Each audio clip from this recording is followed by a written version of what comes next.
Welcome to another Joyful Gym with Audrey Joy. Did you know that studies show most people would rather die than speak in public? Like, that's their number one fear. Death is number two. Yep, it's true. I've been doing public presentations for over 50 years, so that fear has long since left me, but I will never, ever forget the first time I spoke in public. Growing up in a rural environment, becoming a 4-H'er was sort of a given. And so at the age of 9, I was given that opportunity and enrolled in our local 4-H club. A few months into this new venture, a competition known as Demonstration Days rolled around.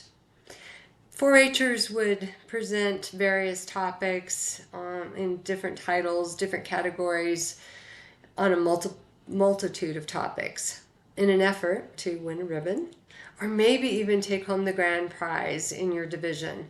4-H is divided into juniors and seniors, and the juniors are the younger kids, the seniors are the older kids.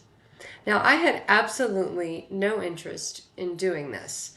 Zero, nada, nil. Which is funny now, since it quickly became evident that God had given me a strong ability in this skill. But my mother had a very different idea. I would enter the competition whether I wanted to or not.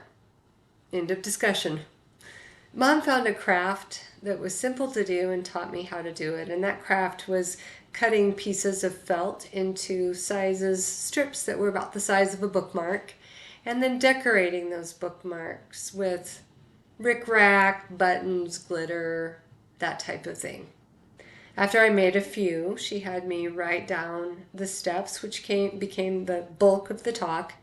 And then she coached me on how to write an introduction and a conclusion, which I wrote out. I mean, Mom's a teacher after all, and she's pretty good at it.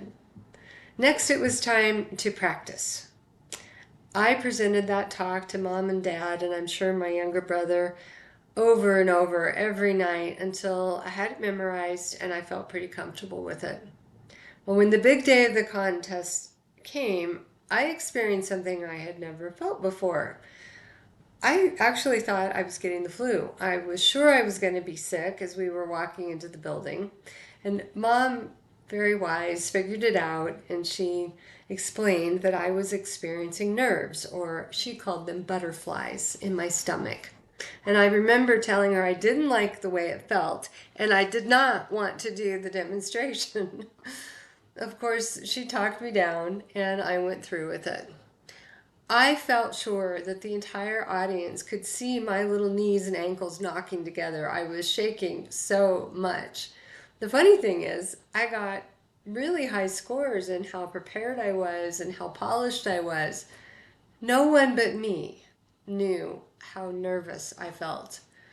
Well, I'm forever grateful to Mom for pushing me into this thing that ended up being a really good thing for me. And I believe I resisted it for two reasons. One, it wasn't my idea. I was a stubborn kid. Okay, I'm still stubborn. Maybe I haven't grown out of that.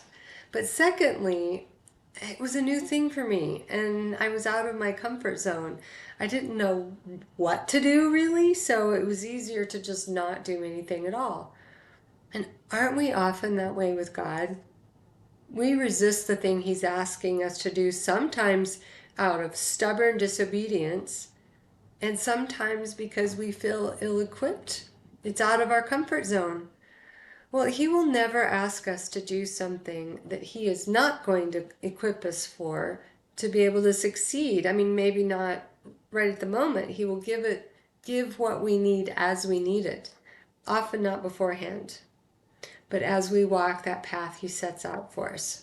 I mean, you can trust Him. We can trust Him. And sometimes you just might discover, like I did with speaking, a talent or a skill you didn't even know you had. If you found value in this gem, share it with a friend, and follow me on my YouTube page, Joyful Gems with Audrey Joy, or my Facebook page, This Is For Me. If you're not already a Joyful Gems subscriber, well, you can change that.